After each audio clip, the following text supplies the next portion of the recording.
a video game where you play as a censor regulating content on social media. This is probably the most meta release we're going to see all year.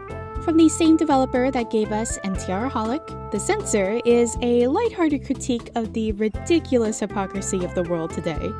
You play as a newly hired employee of Facebook, and your job is to help shape society for our Lizard King.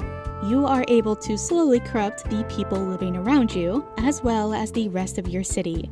While this is a pretty standard corrupt the world narrative, this mechanism for doing so is more unusual.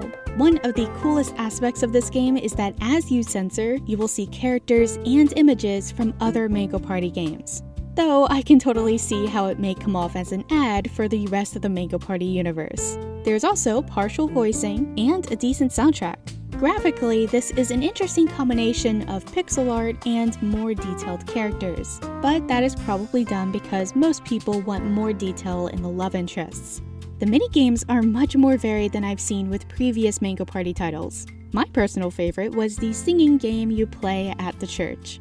There are slight content differences between the DL site version that released in January and the current Steam version.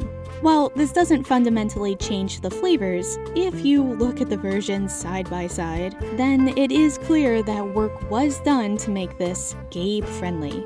I do find it hilarious that the censor had to censor its own game to release on Steam, but that is just the world we live in.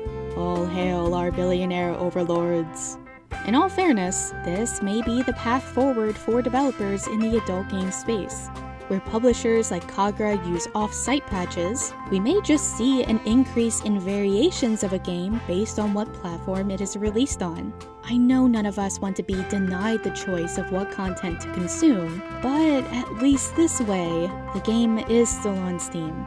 Overall, The Censor is a fun exploration of the corruption genre, and I absolutely recommend it to everyone who enjoys this flavor and pixel art. I am also so glad that developers are finding ways to navigate the ongoing insanity that is plaguing the adult games industry. And until next time, no shaming, just gaming.